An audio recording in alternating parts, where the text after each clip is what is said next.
Good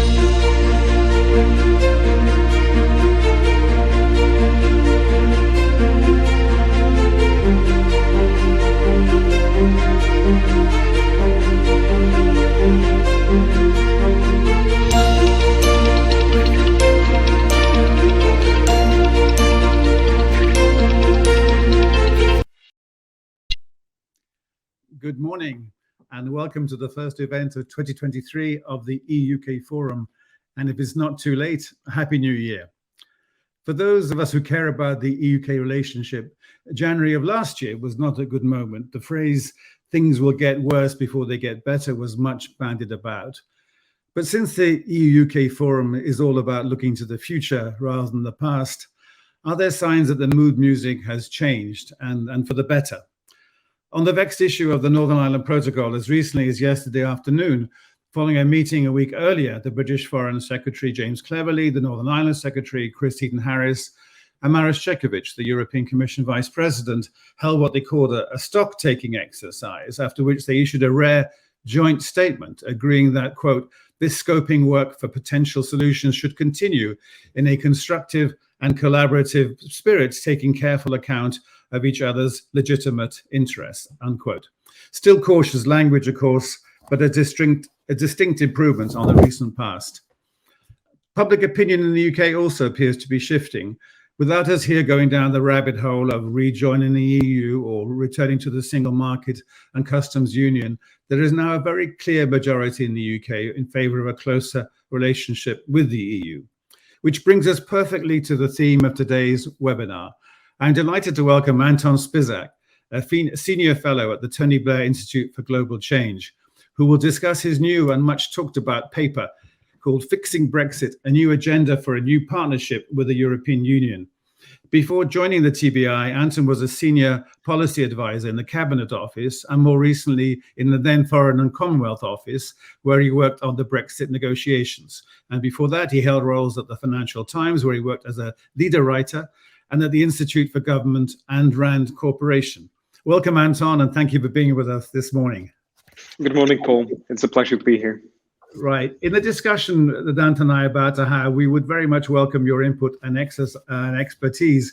We will not have a formal Q&A session as such towards the end, but rather bring in your questions and comments as our conversation progresses. So please use the chat function on the right-hand side of your screen, and I will do my best to make you part of the conversation. So let's get cracking. Anton, so I said in my introduction that the mood music seems to be improving. Do you agree with that assessment? Is that a recent phenomenon, and is likely to be sustainable? I think the mood music has definitely changed in the last couple of weeks and months. I think there is now much more political willingness to find a way through the Northern Ireland Protocol dilemma. I think there's a real effort since the end of Liz Truss's premiership to get into a more constructive mode of operating between the UK and the EU and look for a potential way through.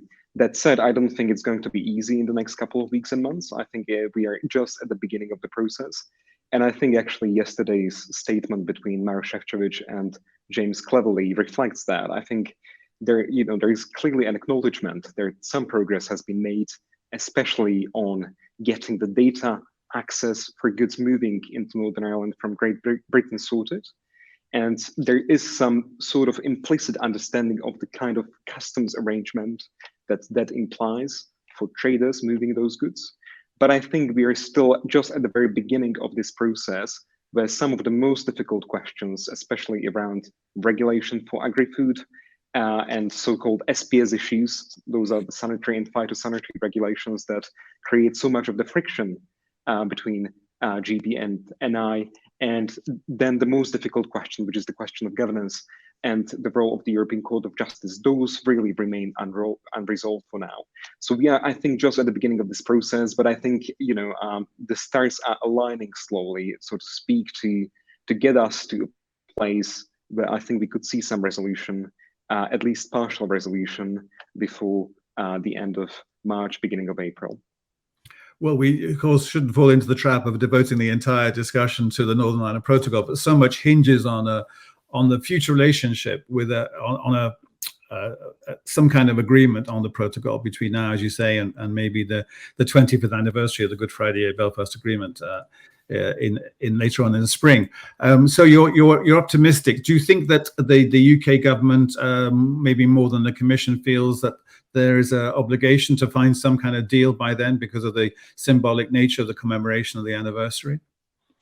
I think perhaps I wouldn't be able to speak on behalf of the UK government and their motivations, but I think there is now a recognition since the change of administration in the UK that the last thing in the current economic context that a country would need is a trade conflict. And if you look at the natural consequence of where we were a couple of months ago, which was the Northern Ireland Protocol Bill, a very controversial piece of legislation seeking to rewrite unilaterally the protocol through primary legislation, was going through very smoothly through the House of Commons and then the Lords. We have now moved on to a different set of circumstances, I think, where the government is looking for a way out.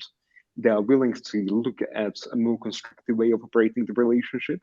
But I think ultimately we'll be in a position where on some of the most difficult questions, like the question of the European Court of Justice, I think it will be the UK government that will need to make some very big concessions. And then there the question is, can the Prime Minister, Rishi Sunak, sell this kind of deal to the hardliners in his own party, the ERG, and then to the DUP? And I think that is the really big question that is on everybody's lips in Brussels and around EU capitals right now. If we do get to a deal by the 10th of April, which is the Good Friday Agreement anniversary, is the Prime Minister really in a position to get the deal through his own party? And does it lead to the Northern Ireland institutions restoring in Northern Ireland? And I think there we just don't know at this point. I think it will really play out in quite interesting but potentially unpredictable ways in the coming months. Right. In many ways, of course, even though it casts extremely long shadow of the Northern Ireland Protocol, at the same time, it seems that, and it's hinted at quite clearly in your paper, that we can't keep waiting forever for some resolution of the protocol in terms of trying to develop a more strategic long-term relationship with the UK, with the EU, on a broad range of issues.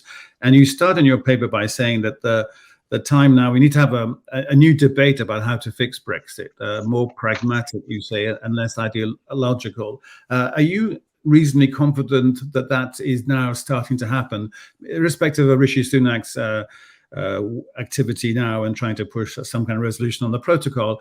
He is being seen as even though he voted to leave 6.5 years ago, he is seen as a more pragmatic Prime Minister more broadly. Do you agree with that as well?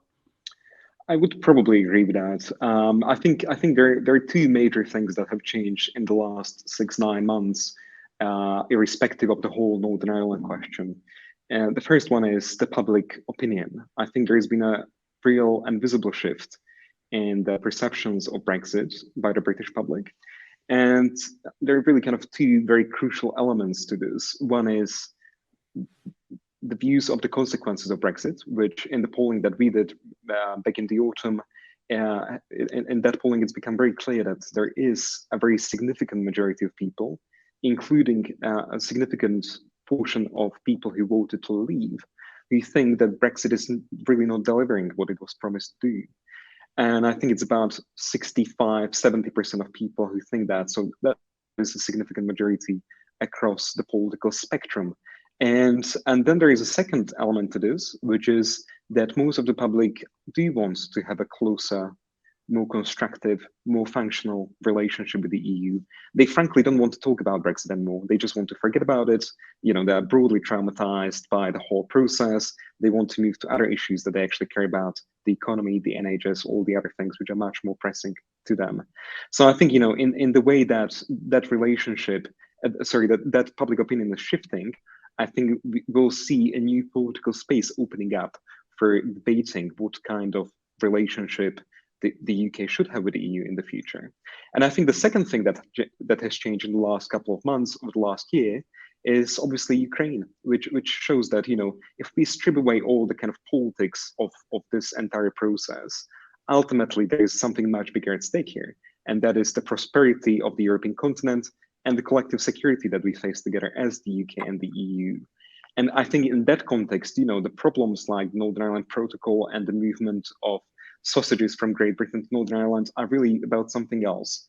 So that's not to undermine the scale of the challenge in Northern Ireland, but it is to say that there is a much bigger prize for both the UK and the EU in having a constructive, functional, more strategic partnership that actually delivers on their mutual interests. So that's the kind of context in which we drafted the paper, and in which we've been starting to have conversations with people about what that relationship should look like.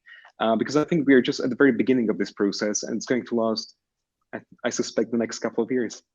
Right. Well, one of the many merits of your paper is actually quite a practical guide. It doesn't just lament a certain situation existing. You actually go about trying to identify a way forward. So you start by talking about what you call a sequenced package of solutions, starting with the UK investing, and I'm quoting your words back at you, substantive political capital into repairing trust with Brussels and other EU capitals as well. How does what level of trust has to be re-established and repaired as far as you're concerned? How bad are the trust levels between the two sides? I mean, it was extraordinarily bad back last year. If you look at the time when Boris Johnson was still in office, and his negotiating team was still in place, that trust level was very, very low. And I think it really sunk after the introduction of the Northern Ireland Protocol Bill by Liz Truss back last summer, which was seen as a completely unacceptable act of bad faith by the other side. So I think we have now been able to bridge some of that trust deficit simply by resetting the political atmospheric of the relationship in the last couple of weeks. But I think there is a much bigger challenge here, which is that if you talk to people in Brussels or in London, anybody who's been involved in the negotiation, they are really scarred by this whole process. They just don't want to talk about it. They want to settle the problem of Northern Ireland. They want to move on. And if the UK wants to change the parameters of the relationship, they say the UK is welcome to do that, but they will not get automatically a hearing from people in the positions of influence in EU institutions. So I think that's the context which we have to take into account when thinking about how to change that relationship, because it's not going to be easy. And it's not automatic that people will suddenly open up to the UK in ways that wasn't possible before. We have to remember the EU has its own set of interests in protecting the single market, in ensuring that the EU as a project is functioning well. And it's not going to just change those interests as a result of the UK changing its political mood music domestically, or in fact, because the government may change in London one day. So I think that's the crucial piece of context that we really have to take into account when thinking about this. Now, the way I've constructed my proposal was fundamentally around a sequence of steps that have to be taken. And that sequence of steps, in my view, has to begin with the UK recognizing that there is a trust deficit in the relationship, and that trust deficit has to be fixed. And there is a whole set of ideas, I think, that we could talk about.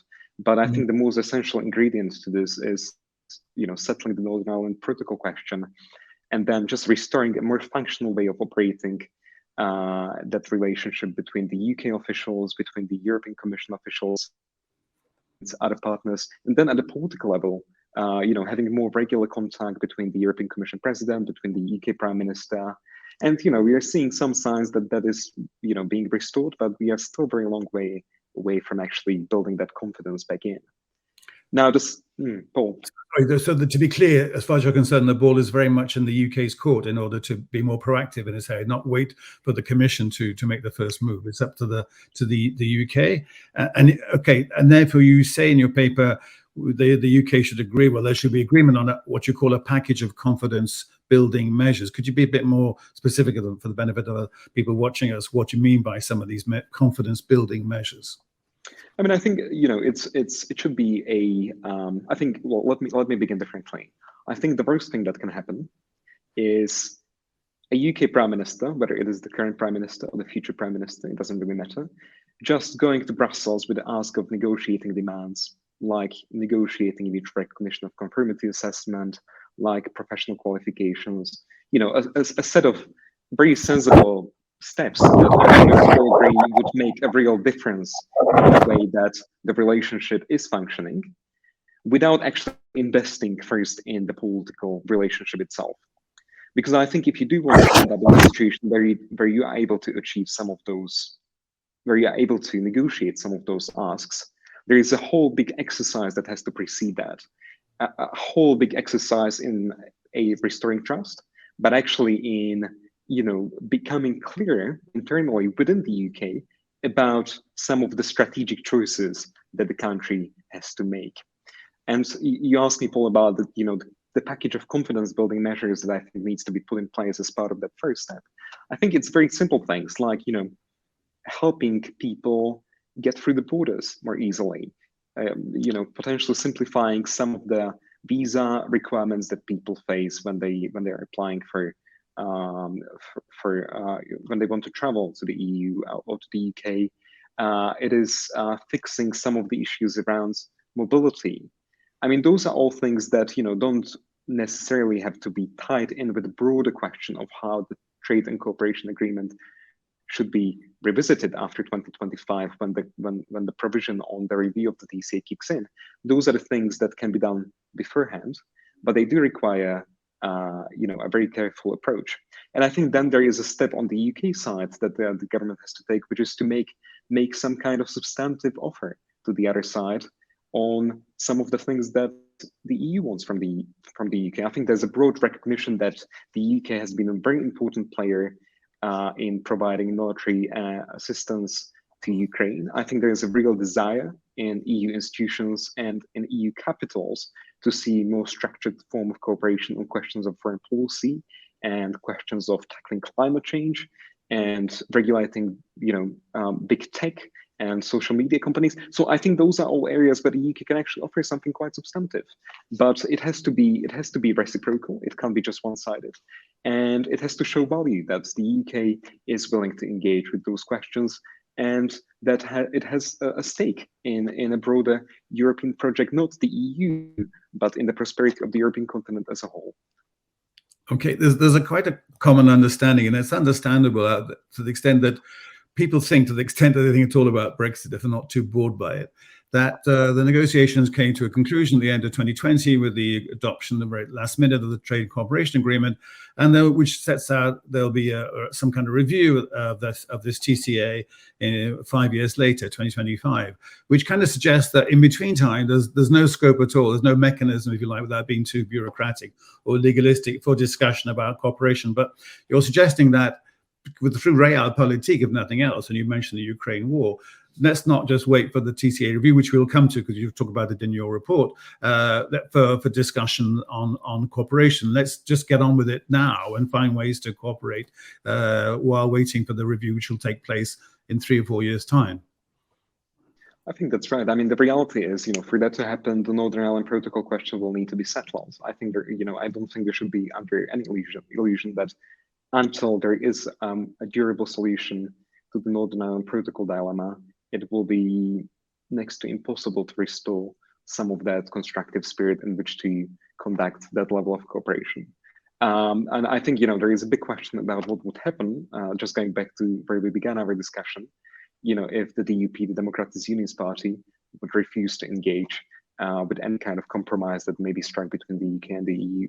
But putting that big question mark aside for now, I think there is nothing stopping the British government in the coming years to try to think very strategically about what that kind of confidence building package might be, and do it with a view of paving the ground for something more constructive to then come out of that TCA review process that you mentioned. Because it seems also that when an issue is important enough, like the Ukraine war, the UK, to be fair, has been very open to discussing with the EU, to be fair, on sanctions and humanitarian aid, cooperation, all that kind of stuff. They haven't said, well, the Northern Ireland Protocol is in the way, therefore we shouldn't cooperate. They haven't said, well, we haven't got the deadline yet for the TCA review. They've just gone ahead and done it. So do you understand why in some areas of policy and cooperation, this collaboration does work and just happens, and in other areas it does not? I mean, I think Ukraine and cooperation around the Ukrainian sanction is very much an exception to, I think, what is now the new normal, which is that most of the communication, most of the regular dialogue and communication between the UK government and the European institutions has been effectively cut, unfortunately. I think there is a recognition that on Ukraine and the consequences of Russia's invasion into Ukraine, I think there needs to be a very strategic level of cooperation, and that does thankfully happen. But I think it shouldn't be an exception. I think it should be something that applies more broadly to the relationship as a whole, because it's not just Ukraine that is in mutual interest of the UK and the EU. It is, the position on China. It is the position on how to deal with the US in light of the Inflation Reduction Act and the green subsidy package that the Biden administration is launching. I think those are the kind of questions that the UK and the EU are facing in light of some of these very strategic challenges are very much the same. And there needs to be a degree of cooperation and coordination on what happens. Similarly in the area of climate change and energy cooperation, there's been a little bit of progress, but there is so much more that could be done, just with a bit of political leeway, with a bit of more strategic dialogue on some of these questions. So I think that's the kind of space where clearly there is an opportunity to do something even before the TCA is up for review. Right. I'm going to bring in a couple of questions now, as I promised at the beginning. But before I do that, it's interesting when I asked you about, it's up, the ball is in the UK's court to ask for certain things, which then almost automatically invites a sort of rhetoric about us, the UK in this case, asking for things that maybe the UK doesn't want to deliver or to accept. And so, to my point, you're talking about like climate change, for example, and counterterrorism, for example, kind of win-win situation. But I'll just quote to you a couple of questions from the audience, Anton. One from Glenn Vaughan, a senior advisor at RP People. Has the EU27 public been convinced enough that leaving is a bad idea for the EU to start being more accommodating to the UK? See that language about the UK having to ask and then the EU deciding whether to accept. And it's not a similar question, but in the same vein, from Mark English, who used to work at the European Commission. You say, he's quoting back at you, UK neglected offensive asks in desperation to get an oven-ready deal, and that the TCA favors the EU. So why would the EU make concessions now, especially when the trust deficit and UK political instability, which an election may or may not temporarily solve? You see the point that whereas on the one hand, the rhetoric about the UK having to ask and therefore the EU deciding whether it wants to accept on the one hand, and then the other side of trying to identify win-win situation where it's a no-brainer, where the two sides equally come to the conclusion that they have to and should work together. Yeah, so I think on the first question, I think has there been a shift in the way that the EU member states now see the decision to leave the EU? I don't think fundamentally there's been a shift. Frankly, not based on the conversations I've had with people, but I think it is true that I think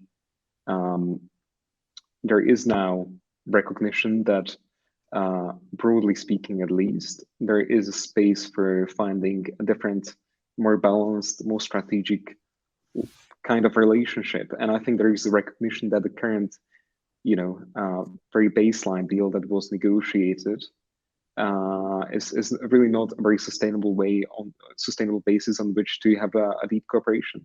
So I think there is that, but I don't think there has been there has been a sudden warming up to the UK as a result of just a few weeks of better atmospherics on the Northern Ireland Protocol question or anything like that. I think on Mark's question, which is about why the EU should care now, I think it's a really great question and really fundamental to thinking about what can be actually achieved on the edges of the TCA by way of improving the current agreement. Because I think it is absolutely right that we shouldn't be, again, under any illusion that the EU is suddenly going to change the way it engages with third countries, which it includes the UK at the moment. I think it is very clear that the EU will want to defend its what it sees as its essential interests, the question of the single market integrity and potential potential gains from Brexit, whether it is on financial services or on aspects of the manufacturing goods, and bringing some of the traders back into the EU. So I think some of those things will stay in place, and I don't think the EU will fundamentally change its calculus. But I do think that the UK can also make a reasonable case that this is not just about a government asking for something from the EU, but actually government putting something on the table. That the government would be, if the government would be willing to put something on the table and make a substantive offer on something that the other side actually wants, then there is a potential quid pro quo. So I think it's about finding that balance, and it will require a whole set of very different kind of conversations that ones that the UK and the EU are having now. It will require a different context for those conversations, and I would just remind people that that context will be there because at the time when that discussion will probably be on the table, we might have a new government in London, and we might actually have a new commission in Brussels. Right. So I think a lot can potentially change in the next 18, 24 months, and I think it is really important to start thinking about what we actually want out of the process, as soon as we can. Well, without jumping the gun too much about a possible change in government, but let me put you a specific question, very specific question, again from the audience, from Jonathan Little, Principal Advisor, Post-CAP Agriculture Policy at Natural England. Your report is coy, he says, Jonathan, about concluding that the UK will need to accept dynamically aligning to EU rules on veterinary standards. If you were advising the Labour Party, would you not suggest they confirm before the next election they would make such a concession in order to facilitate frictionless trade? And in your report, you do say that frictionless trade is impossible, but substantial reductions are possible. I think again, it's a fantastic question, because I think it just demonstrates there are still some of those trade-offs that just won't disappear simply because something will change in the political relationship. I think the way I would think about that question is the UK government, whether it is present or future government, needs to think very clearly about domestic choices it makes. It needs to be very clear about what future domestic food standards the next government wants to protect, and what are the ways in which it wants to protect some of those standards.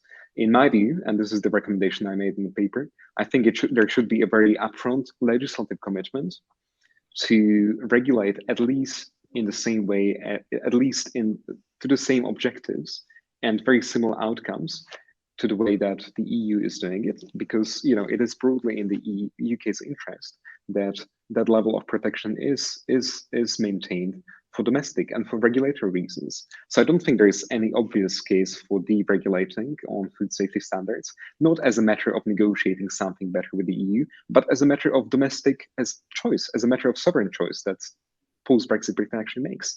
And I think if you think about it in that context, I think it's very difficult to make a case for diverging substantially on food safety standards and on a set of SPS-related issues. And I think there is a very strong case for a form of alignment with the EU on those issues, both as a way of putting the Northern Ireland Protocol on a more stable footing, but also as a way of reducing some of that friction between the UK and the EU in trading agri-food products. As you, Paul, say, I mean, again, we should be absolutely clear. It does not mean frictionless trade. There will still be a degree of friction simply by the virtue of the UK being outside of the EU customs union. There will still be a piece of paper that somebody will need to fill to move a good of animal origin from the UK to the EU. But there is a whole spectrum of things that can be done, which reduce some of those requirements and which make it easier for people to trade some of these things. So I don't think it's about trying to cherry pick bits of the single market where the UK could rejoin essentially, but it is about finding a new balance which is more practical and more functional, whilst recognizing the realities which exist on both sides.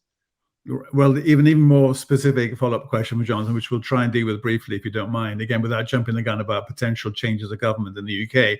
But Jonathan asked the second question: what would be the relative merits of Labour committing to use the 5-year review of the TCA, Trade Cooperation Agreement, to internalise an SPC deal and other improvements into the SPS deal, into the wider TCA, to make it harder for a future Eurosceptic Conservative administration to strike down what would otherwise be standalone bolt-on deals? Any answer to Jonathan on that second question? I mean, you know, on the question of SPS deal, I think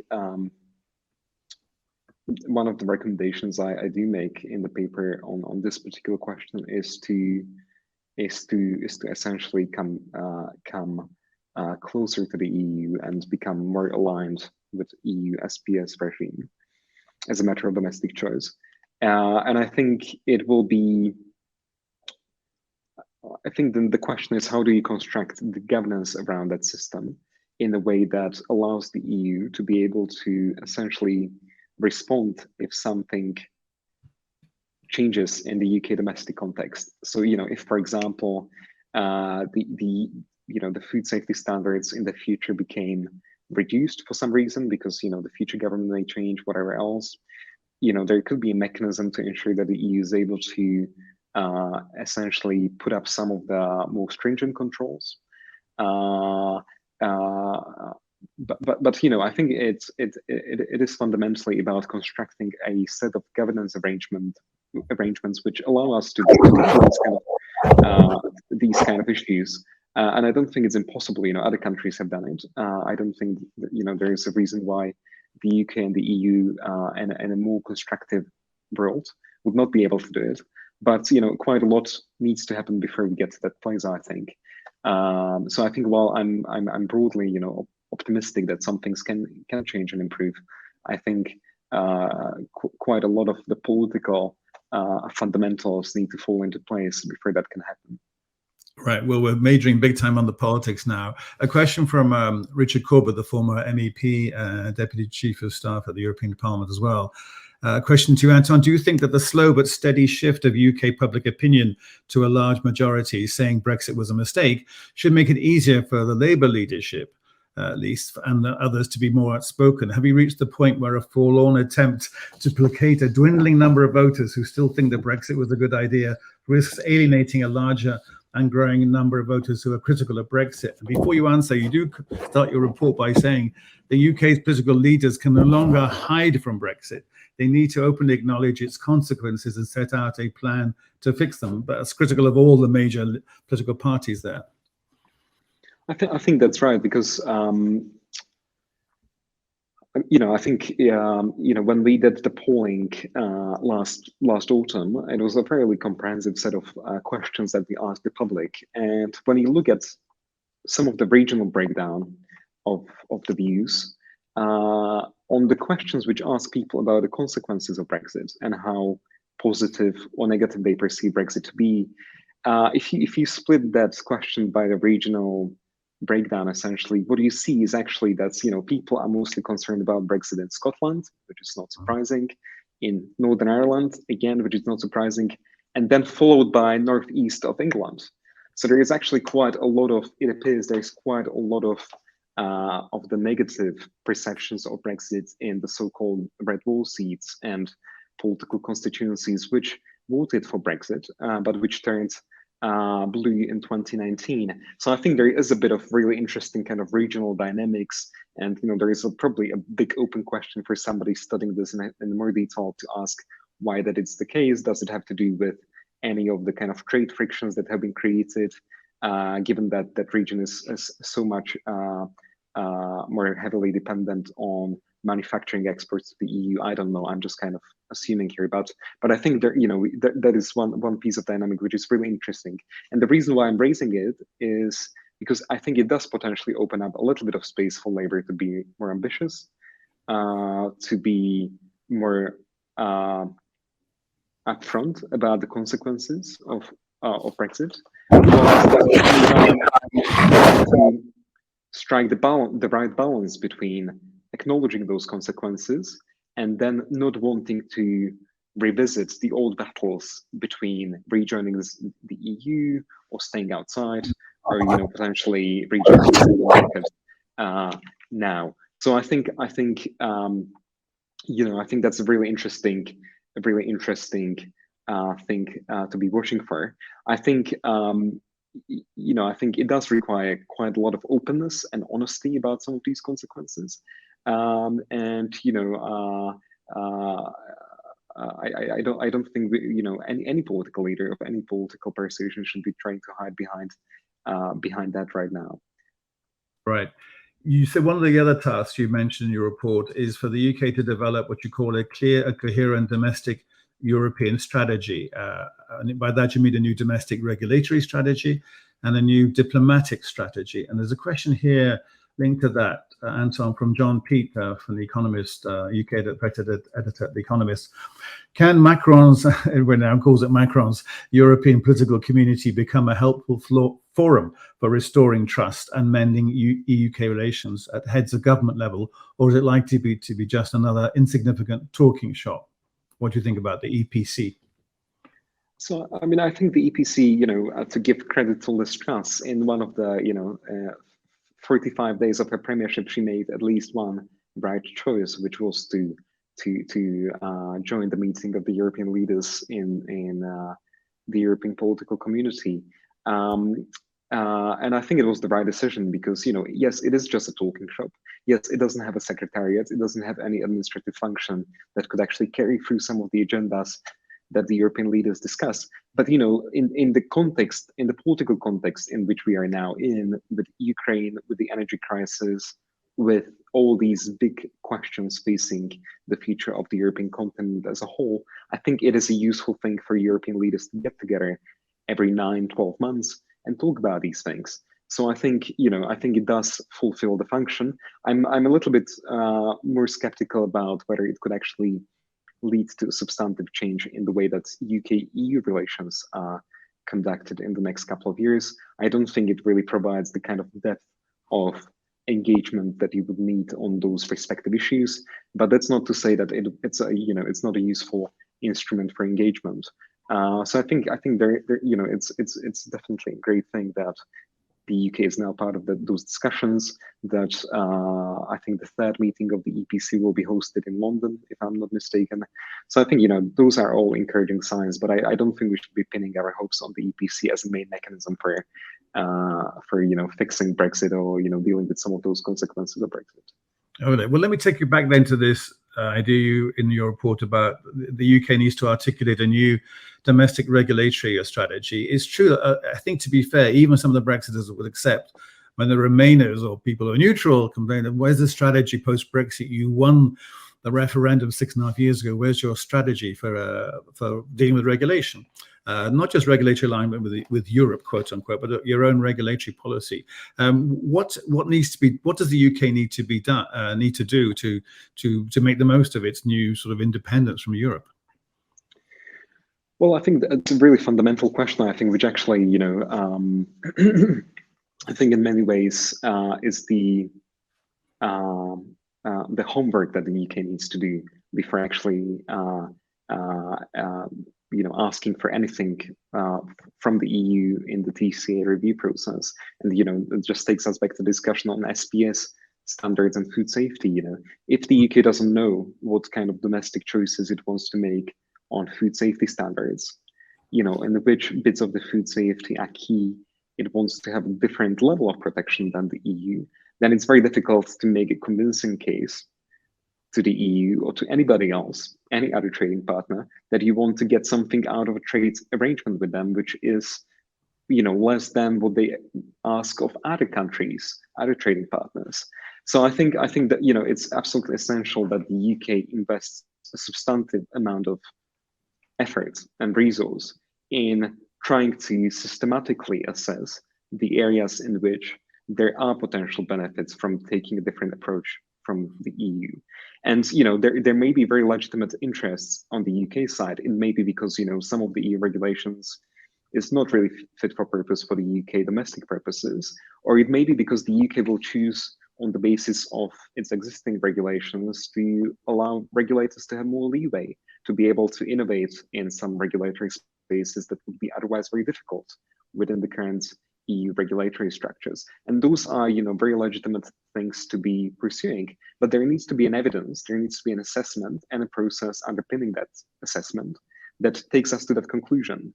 if that process is simply scrapping all EU-derived law, as the government seems to be doing with the retained EU law bill, that's simply not a very sound basis on which to make that decision. It's not a very sound basis to make that decision out of, from the point of view of good policy making, but also from the point of view of, democratic legislation making. So I think all I'm saying is, on some of these things, we may get to a conclusion where the UK will identify a couple of areas where it is in its interest to have a slightly different regulatory approach. But I think fundamentally, I think that's the kind of homework that the UK needs to be able to do itself.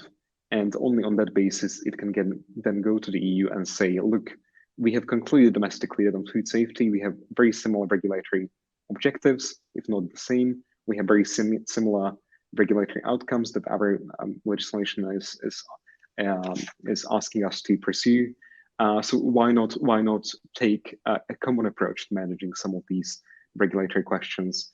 And and that should include taking a very proactive, I think, and sovereign decision to align with EU regulations in areas where it is in the UK's clear economic interest. Do you think the UK government still harbours serious ambitions to be some kind of Singapore on terms, this low regulation, low tax economy? Because until now, there's been a very strong suspicion on the EU side, right, that is still a serious ambition of the UK.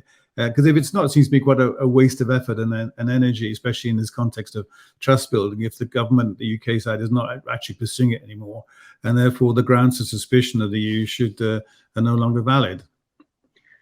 I mean, I think that's a really interesting question, and I don't think we have a clear answer to that question yet, frankly, because I think if you look at the retained EU law bill, which is the main legislative instrument of this government to pursue the regulatory agenda, it is essentially a piece of legislation that the Sunak administration inherited from Liz Truss, and even from Boris Johnson's days. So I think it is not entirely clear how keen the current government is on really having that piece of legislation in the statute book.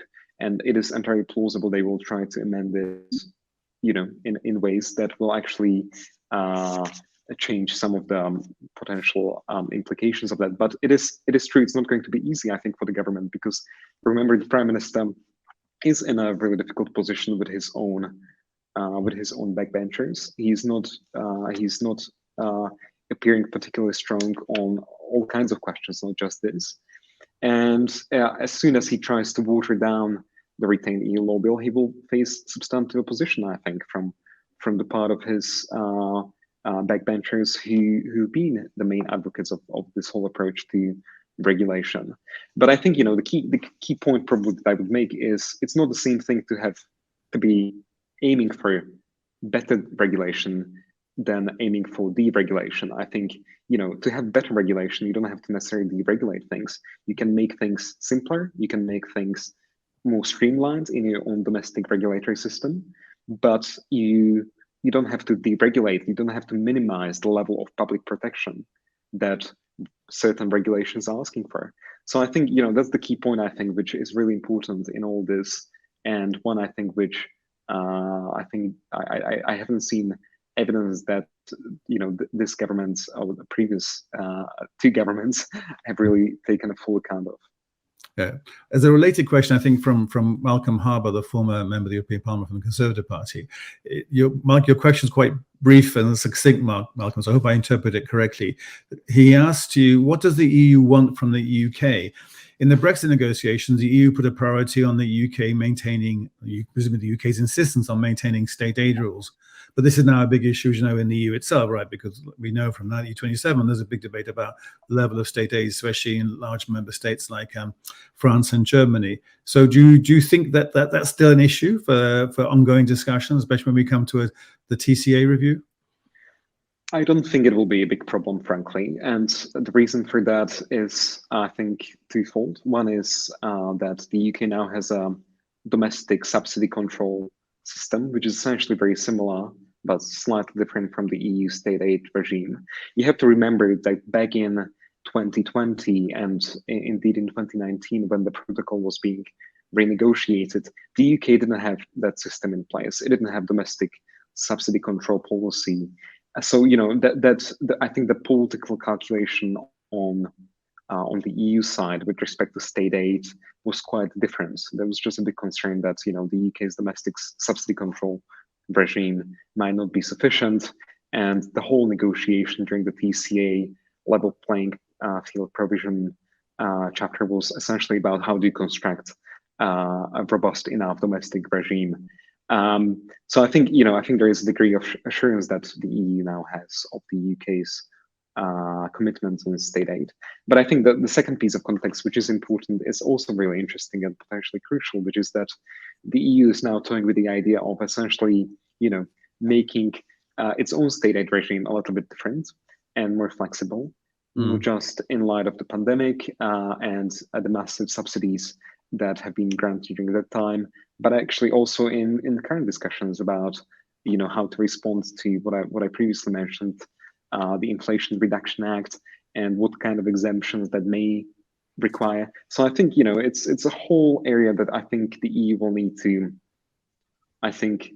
get a clear idea of what they want themselves first before we actually think about what's the ask from the UK maybe. But I think that whole question has now gained a little bit less relevance. Right. What we haven't talked much about, not just in this discussion, but elsewhere maybe, is the role of the business community, if you like, because we talk about regulation and that impacts them more than anybody else, obviously, as a front line. There's a question here from Francesca Lentini, the Railway Industry Association.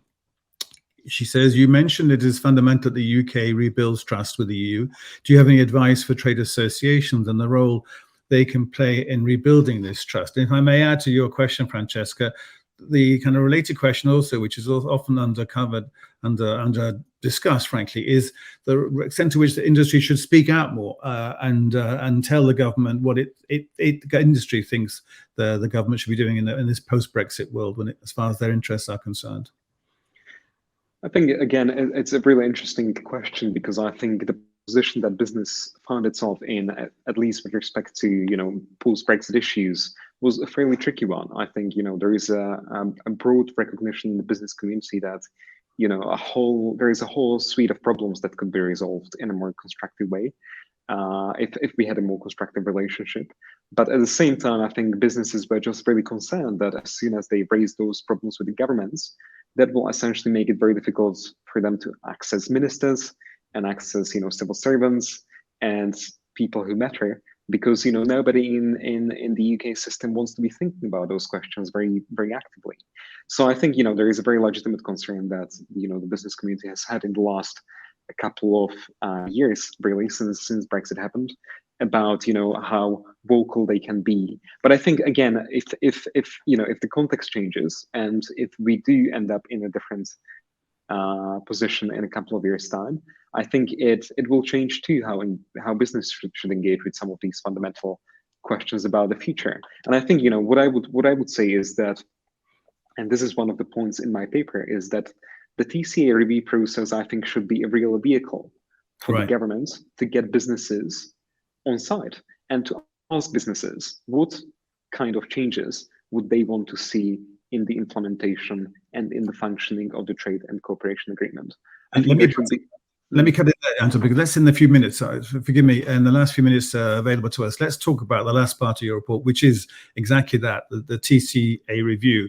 And you're starting to, so my question was to you, give me some examples of how the TCA review could operate in practice, because I don't know about you, you've done probably more sounding than I have, but I find it remarkably striking how little interest or attention has been paid so far, maybe, to what this review should even look like. I mean, to be fair, politicians, civil servants have their hands full doing other things at the moment. But to what extent, maybe to start off this last part of our chat, is the TCA review a potentially important vehicle, or is there a danger, for all sorts of reasons, getting in the way, that it just becomes a slightly bureaucratic, tedious kind of box-ticking exercise? I think that is the danger, frankly. I think that TCA review process can take many different shapes and forms. it can be a very technocratic process, as you said, Paul, essentially just reviewing the implementation of the agreement, which happens anyway in the working groups and specialized committees now. Or it can be something more fundamental. It can be a political moment to revisit some of the aspects of the TCA, which in the view of one party, either the UK or the EU, are not working quite well. Now, it wouldn't be unprecedented to use the review clause in a trade agreement for that, for that purpose. I think there were examples where the EU itself in the past used some of those review clauses it has with other partners, like I think most recently Chile, in trying to reopen some of the more fundamental questions and to, so to speak, modernize those trade agreements. So I don't think it will be unprecedented in that way, but I think it will really depend on what London wants, on what the government of the day wants at that point. Do they want to use it as a very quiet technocratic exercise, in which case it is probably mostly, largely not very significant? Or do they want to use it as a political moment to say, look, the TCA as an agreement is not working exactly as it should. It is unbalanced in some ways. It does not provide opportunities for engaging on those strategic questions that we have in common. And therefore, we think, there is a reasonable set of changes that we can make to it. In which case, that process will take some time, and it's not going to be automatic. It will, as we all know, I think the EU has very specific ways of operating. It is a community of 27 member states. There is a process that needs to lead up to it. And it might potentially take a couple of years, but I think it is interesting because I think at that point, when at the end of 2025, 26, it is not just the TCA that will be up for review, but it's also some of the energy arrangements. It is also the fisheries arrangements. So I think there will be a couple of different questions that will crop up, and that will make people think: should we just look at this at this in a more pragmatic way? Should we just think about this a little bit differently? And without putting words in your mouth, do you think that TCA review, in principle, could be a vehicle, an opportunity rather, for business groups, civil society, trade unions, everybody out there, to make their case and put pressure on the government? Or is the government likely to be keen to maybe to give the impression that they are in charge and that only other people get involved if we invite them to get involved? I mean, in other words, how much of a kind of open democratic exercise could the review turn out to be? I mean, my view, you won't be surprised to hear that, I think the government of that day should then use the TCA review process to get businesses on side and to really try to get the input from businesses about what's not working in the TCA and what can be improved. And I think businesses should think about it in this context, that there will be some kind of process leading up to the TCA review, and that would be a good opportunity for businesses to engage with some of those questions in a fairly neutral, non-political way that doesn't have to, link up to the whole Brexit baggage that we've all seen. So I think there will be an opportunity, and I think businesses should think about it like that. But I think frankly, I don't think that very many people have given a huge amount of thought to what that process that will actually look like. I haven't seen any indications on either the UK or the EU side that that process is really happening. So I think we're quite a long way off, even though it's only 2 years. Yeah. Well, you do point out in your paper that as we speak, the TCA does lack a strategic forum or an instrument for political level dialogue. And you suggest that what needs to be done is to build a new strategic pillar with the revised TCA after the review, which allows the UK and EU, as you say, to advance bilateral cooperation in areas of shared interest. So it sounds maybe again rather technocratic, bureaucratic, but we are talking also about structures and ways in which the UK and EU engage in a more sort of structured, systematic, strategic way. I think there is. I think that's exactly right. So. What we are suggesting is, and this takes us again back to the beginning of our discussion, is there are real opportunities to think about those strategic questions where the UK and the EU have mutual interests in the world, whether it is questions of external security and defense cooperation, questions of foreign policy, questions of cross-border regulation on finance or technology, digital markets. You can list probably 10, 15 areas where there's very strong commonality of interests. And I think at the moment, if you look at the TCA as it is constructed, there are very few opportunities to engage on any of these questions. In fact, there are none. DCA and the Partnership Council, which is the main institution for managing the DCA, is essentially about problem solving. It's not about building positive agendas. It's not about building more strategic, agendas around things that actually matter to both sides. So there's a real gap in the TCA as it is constructed at the moment in not being able to offer ways and channels for discussing those questions. And people ask, why do we need more institutions? Why do we need more dialogues, things like that?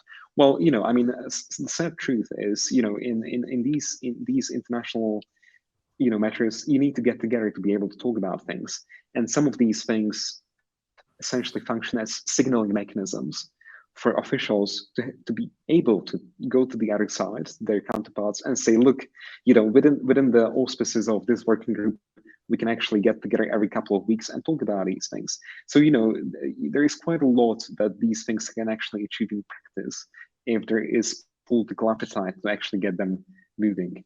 So I think that's the kind of broad recommendation that we would make here. Okay, we're not letting you go just yet. We have a couple of minutes left.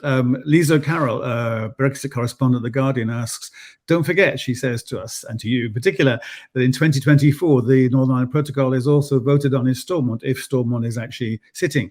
Might that destabilize things again, Anton, she asks?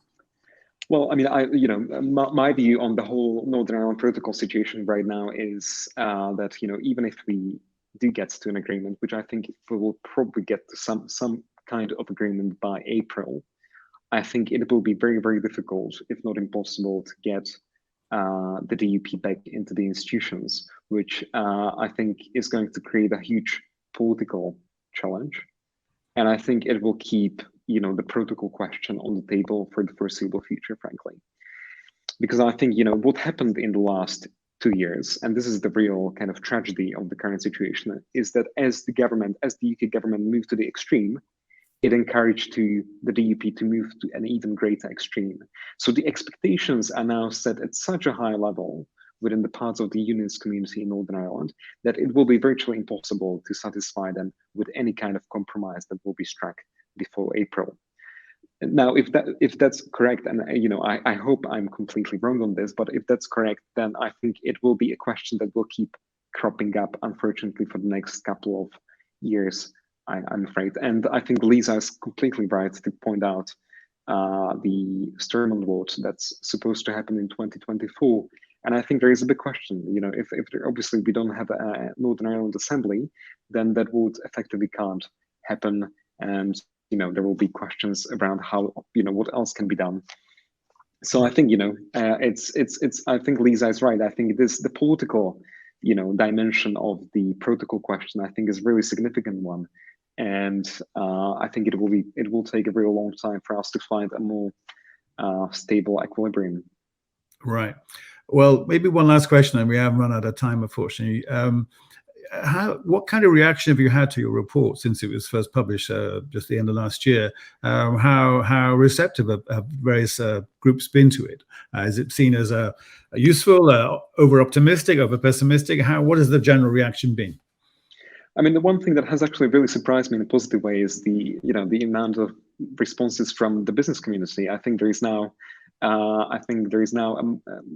much more appetite, I think, to ask the question of, what would we want from a better, more functional relationship between the UK and the EU? How do we envisage it for our sector, for our industry, for our, trade association, our business? And, I think that's the question that people will be asking throughout 2023. As there are indications that, we might get to a more constructive relationship a couple of years down the line. So I think that, I've been really surprised by that, and I think it's a pretty good sign. Right. Okay. Well, we'll let you go. Before we finish, let me do a bit of advertising for the UK Forum, acting with your permission, before we all disappear to our day jobs.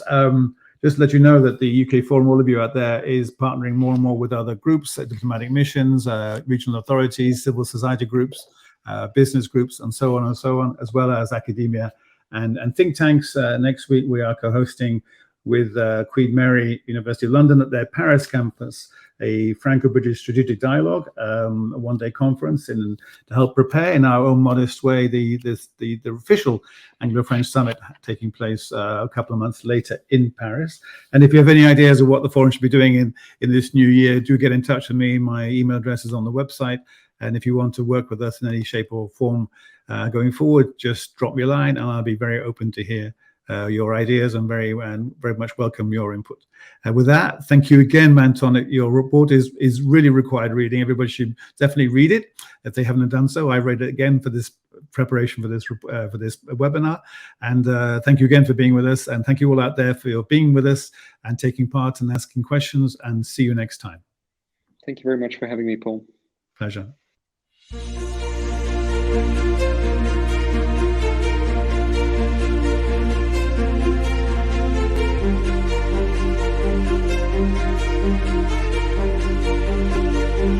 Thank you.